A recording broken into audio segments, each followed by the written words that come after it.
Hello ಸ್ನೇಹಿತರೆ, ನಾನಿವತ್ತು ನಿಮಗೆ ಪಾಲಕ್ ಬಜ್ಜಿನ ಯಾವ ರೀತಿ ಹಾಕ್ಕೊಳ್ಬೇಕು ಅಂತ ತಿಳಿಸ್ಕೊಡ್ತೇನೆ. ಬನ್ನಿ ಸ್ನೇಹಿತರೆ, ತಡ ಮಾಡದೆ ನೋಡ್ಕೊಂಡು ಬರೋಣ.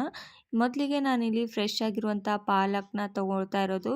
ಈ ಒಂದು ಪಾಲಕ್ ನಮ್ಮ ಆರೋಗ್ಯಕ್ಕೆ ತುಂಬಾ ಒಳ್ಳೆಯದು, ತುಂಬ ಹೆಲ್ದಿಯಾಗಿರುವಂಥ ಈ ಒಂದು ಪಾಲಕ್ ಸೊಪ್ಪಿನಿಂದ ನಾವು ಡಿಫ್ರೆಂಟಾಗಿ ಆ್ಯಂಡ್ ಕ್ರಿಸ್ಪಿಯಾಗಿ ಈ ಒಂದು ಬಜ್ಜಿನ ಯಾವ ರೀತಿ ಹಾಕ್ಕೊಂಡು ಬರಬೇಕು ಅಂತ ತಿಳಿಸ್ಕೊಡ್ತೇನೆ. ಬನ್ನಿ, ಮೊದಲಿಗೆ ಈ ರೀತಿ ನಾನು ಅಷ್ಟು ಕಟ್ ಮಾಡ್ಕೊಳ್ತಾ ಇರೋದು. ಈ ಒಂದು ಪಾಲಕ್ನ ಈ ರೀತಿ ಚಿಕ್ಕ ಚಿಕ್ಕದಾಗಿ ಕಟ್ ಮಾಡ್ಕೊಂಡು ಬಿಡಿ ಸ್ನೇಹಿತರೆ. ಅಷ್ಟು ಪಾಲಕ್ನ ನೀವು ಈರುಳ್ಳಿ ಬಜ್ಜಿ ತಿಂದಿರ್ಬೋದು ಸ್ನೇಹಿತರೆ, ಆದರೆ ಈ ಒಂದು ಪಾಲಕ್ ಬಜ್ಜಿನ ಕೂಡ ಟೇಸ್ಟ್ ಮಾಡಿಬಿಟ್ಟು ಕಮೆಂಟ್ ಮಾಡೋದು ಮರಿಬೇಡಿ ಸ್ನೇಹಿತರೆ. ನೋಡಿ, ಇವಾಗ ನಾನೊಂದು ಬೌಲ್ನ ತಗೋತಾ ಇರೋದು ಹಾಗೂ ಇದ್ರ ಒಳಗಡೆ ಅಷ್ಟು ಪಾಲಕ್ನ ಹಾಕ್ಕೊಳ್ತಾ ಇರೋದು. ನೋಡಿ, ಫ್ರೆಶ್ ಆಗಿರುವಂಥ ಪಾಲಕ್ನಿಂದ ನೀವು ಎಷ್ಟು ಹೆಲ್ದಿಯಾಗಿರುವಂಥ ಫುಡ್ ಮಾಡ್ಬೋದು ಸ್ನೇಹಿತರೆ.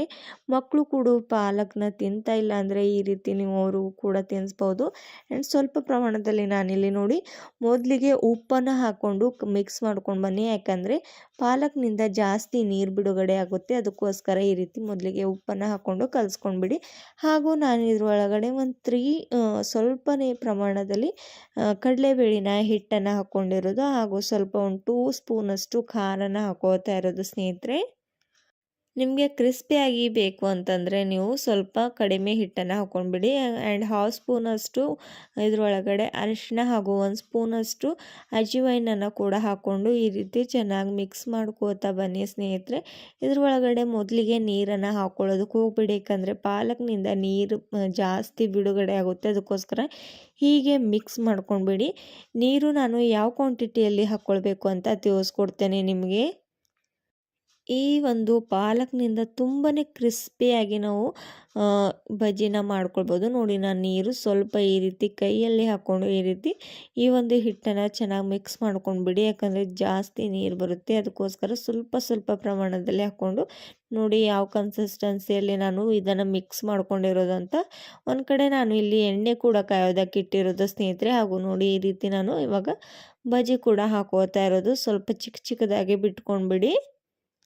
ಅಷ್ಟು ಬಜ್ಜಿ ಕೂಡ ಚೆನ್ನಾಗಿ ಕ್ರಿಸ್ಪಿ ಆಗೋವರೆಗೂ ಇದನ್ನು ಚೆನ್ನಾಗಿ ಈ ರೀತಿ ಫ್ರೈ ಮಾಡ್ಕೊಳ್ಬೇಕಾಗುತ್ತೆ. ನೋಡಿ, ನಾನು ಯಾವ ರೀತಿ ಇದನ್ನು ಫ್ರೈ ಮಾಡ್ಕೋತಾ ಇರೋದು ಅಂತ.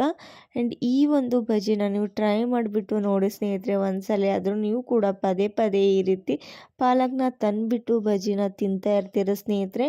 ಹಾಗೂ ಯಾವುದೇ ಒಂದು ಹೊರಗಡೆ ತಿನ್ನೋ ಅವಶ್ಯಕತೆ ಇಲ್ಲ ಸ್ನೇಹಿತರೆ. ಈ ರೀತಿ ನೀವು ಮನೆಯಲ್ಲಿ ಕೂಡ ಡಿಫ್ರೆಂಟಾಗಿ ಮಾಡಿಕೊಂಡು ತಿನ್ಬೋದು. ನೋಡಿ, ಇವಾಗ ಈ ಒಂದು ಪಾಲಕ್ ಬಜ್ಜಿ ರೆಡಿ ಆಗಿರೋವಂಥದ್ದು ಸ್ನೇಹಿತರೆ.